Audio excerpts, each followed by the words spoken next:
Close your eyes, dear listener, and let the world fade away. Tonight, we journey back to a time when the edges of maps were frayed with secrets, when brave souls sailed across dark oceans to chase dreams in untamed lands. This is the story of the lost colony of Roanoke, a tale woven with courage, hope, and a shadow of mystery that has never been fully lifted. As the wind howls through the trees and the waves crash against forgotten shores, let us step into the unknown together. Breathe deeply now and let the story begin.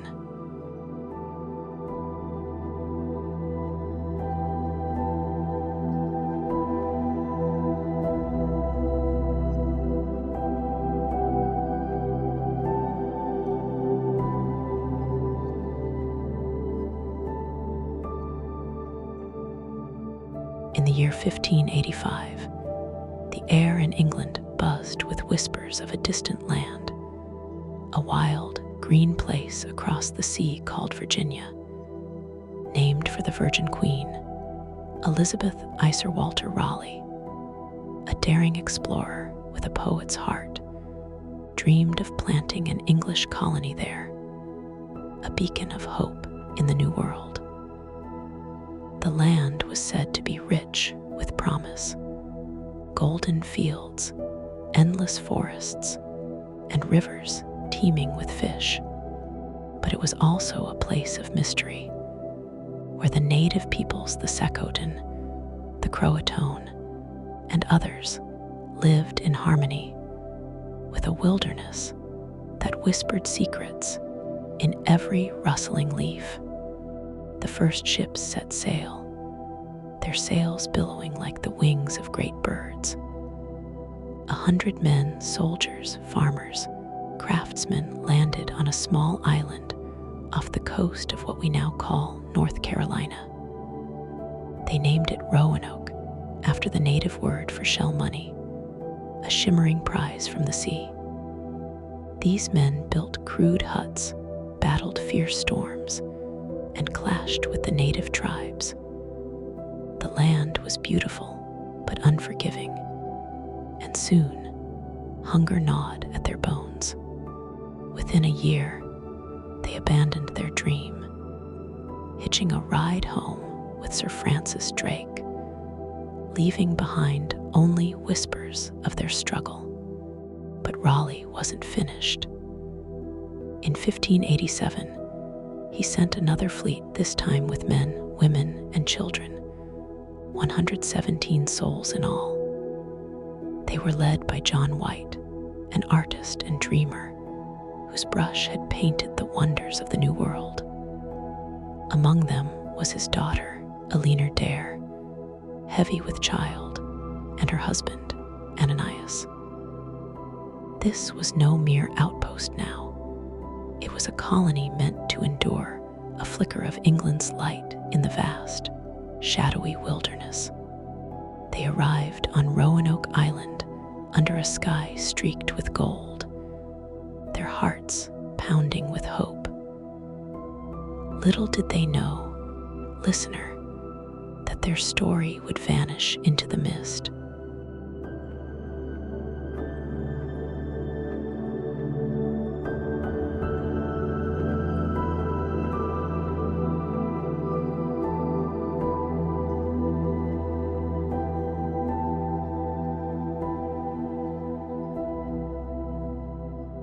The settlers set to work under the watchful gaze of the ancient oaks.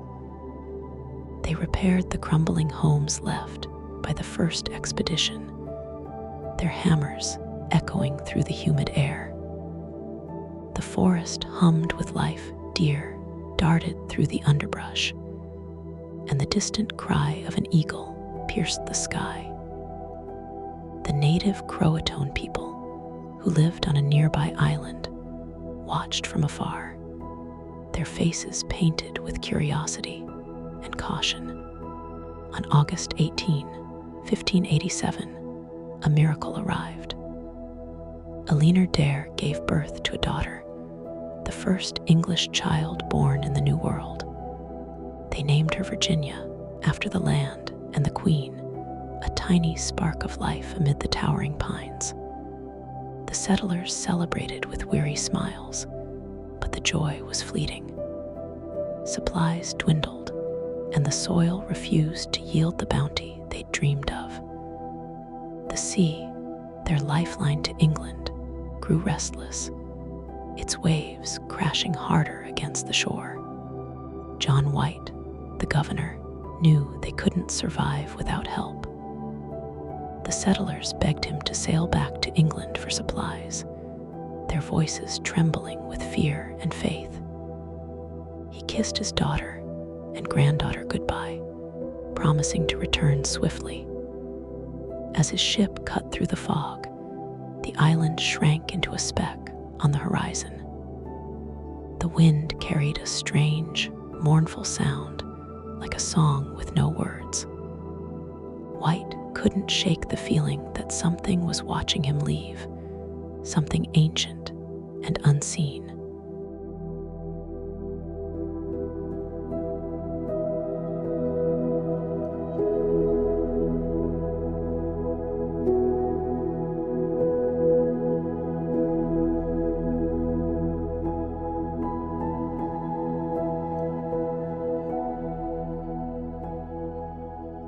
Back in England, John White's pleas for aid fell on deaf ears.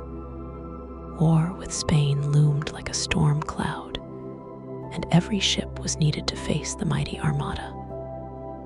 3 long years passed, 3 years of waiting, of packing the docks, of staring out at a sea that refused to carry him back.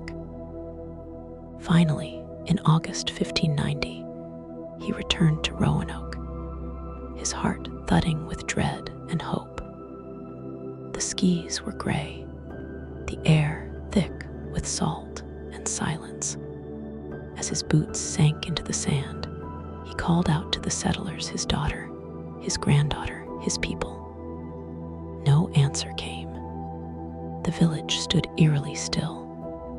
The houses were empty, their thatched roofs sagging like the shoulders of ghosts. Tools lay abandoned, rusted by time.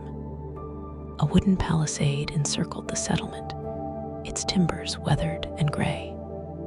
And there, carved into a post, was a single word, Croatoan. On a nearby tree, 3 letters, CRO, trailed off, as if the carver had been interrupted mid-thought. White's blood ran cold. Croatoan was the name of a nearby island, home to a friendly tribe. Had the settlers gone there seeking refuge?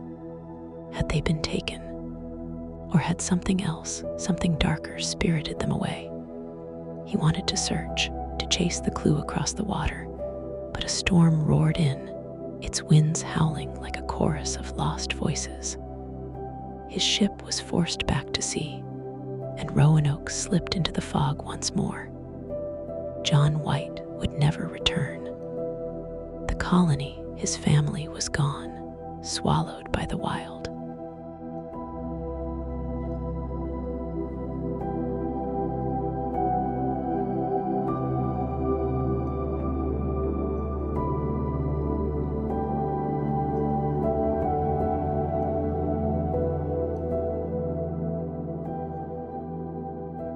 What happened to the lost colony, listener? The question has haunted us for centuries, a riddle etched in the bark of that lonely tree. Some say the settlers joined the Croatoan people, blending into their villages like rain into a river. Traces of English tools and fair-haired children among the tribes years later fuel this tale. Perhaps they shed their old lives willingly, trading their starched collars for the freedom of the forest. Others whisper of darker fates. The wilderness was vast and treacherous, swamps that could swallow a man whole, wolves that prowled under the moon's pale eye. Did hunger drive them mad? Did disease creep through their ranks? silent as a shadow? Or did the native tribes, angered by past betrayals, descend upon them in the night, their war cries lost to the wind? And then there are the strangest tales, the ones told by firelight, when the air grows thick with unease. Some say the settlers stumbled into something older than the trees, something that watched from the edges of the world. The land itself, they say, claimed them, its roots pulling them down into an endless sleep beneath the soil. The word Croatoan wasn't a message, but a warning, a name for something no one could name.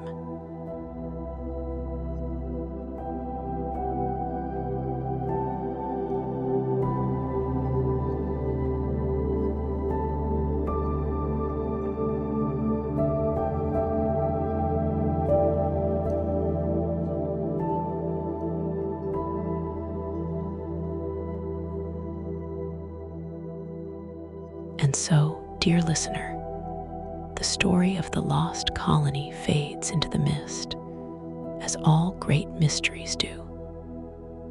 The wind still blows across Roanoke Island, carrying echoes of laughter, of footsteps, of a baby's cry.